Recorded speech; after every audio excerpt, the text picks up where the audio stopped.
In 1981, Porky's hit theaters like a thunderclap, raunchy, rebellious, and unapologetically hilarious. Made on a modest budget of just over $4 million, it shocked Hollywood by raking in over $100 million at the box office. It was the kind of success filmmakers dream of, lightning in a bottle. But what happened next was silence. Despite its blockbuster triumph, Porky's and its creators slowly faded into obscurity.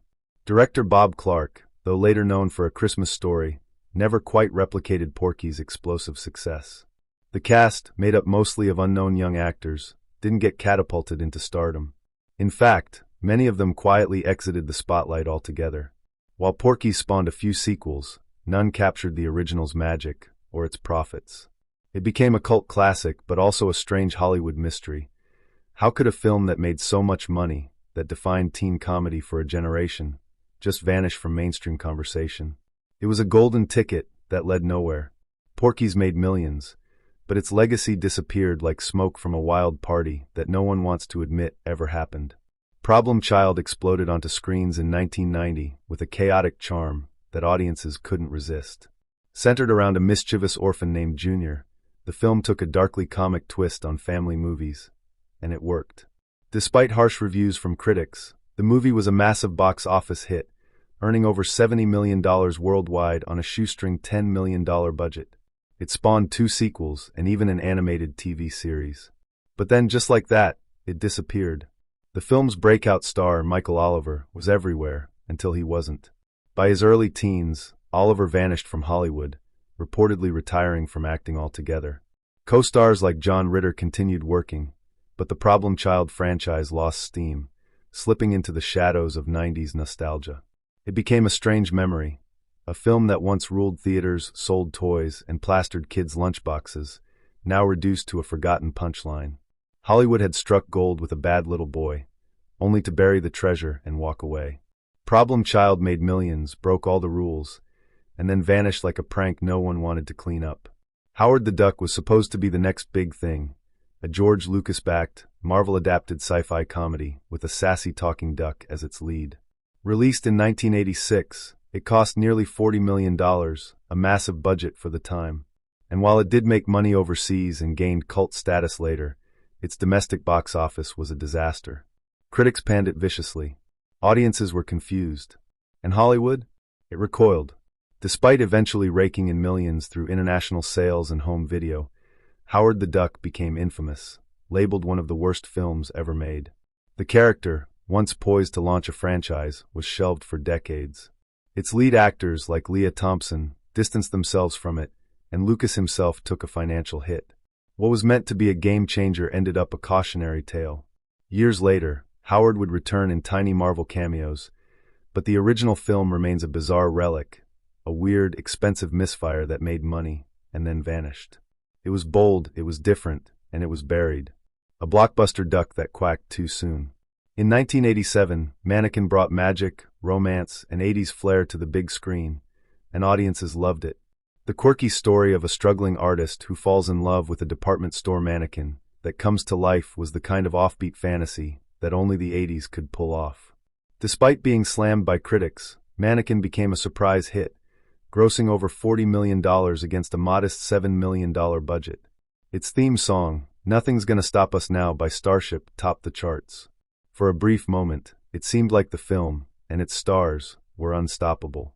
But then, everything went still. Andrew McCarthy's career cooled. Kim Cattrall wouldn't find major fame again until Sex and the City, years later. A weak sequel in 1991 flopped, and the original film slowly slipped into cult obscurity. It had all the makings of a franchise, romance, magic, comedy, but Hollywood let it gather dust. Mannequin made millions, enchanted a generation, and then froze in time. Like the mannequin at its center, it stood still, beautiful, bizarre, and forgotten. Nothing But Trouble 1991 was a fever dream brought to life, written, directed by, and starring comedy legend Dan Aykroyd, alongside Chevy Chase, Demi Moore, and John Candy. With a powerhouse cast and a bizarre mix of horror, satire, and slapstick, expectations were high. The film was marketed as a dark comedy adventure, and despite being a visual spectacle with massive studio backing, it crashed hard. Critics shredded it, audiences left baffled, and its theatrical run was short-lived. Yet, over time, it clawed back some success, grossing millions through home video and developing a cult following. But the damage was done. Aykroyd never directed another film. The movie became a Hollywood cautionary tale, a reminder that big names and big budgets don't always mean big hits. It had the potential to be Ghostbusters meets Beetlejuice, but instead, it vanished from Hollywood memory, its legacy reduced to internet sobedits good lists. Nothing But Trouble made millions eventually, but it also marked the mysterious vanishing of an era, a cast's momentum, and one of the weirdest films to ever come out of a major studio. The Legend of Billie Jean, 1985, had all the makings of a teen rebellion classic.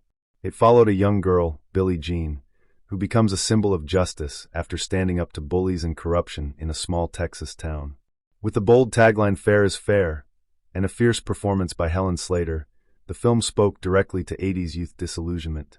Though it didn't dominate the box office at first, it quietly earned millions through home rentals, late-night TV airings, and a devoted cult following. It became a VHS-era gem. Yet, despite its growing popularity, Hollywood never capitalized on its success. There was no sequel, no reboot, and its talented young cast, including a young Christian Slater, drifted into scattered fame. The film's message was powerful, its aesthetic unforgettable, but its mainstream legacy evaporated. Helen Slater, the face of a rising generation, faded from the spotlight soon after. The Legend of Billie Jean made its money, sparked a movement, and then vanished into pop culture's underground.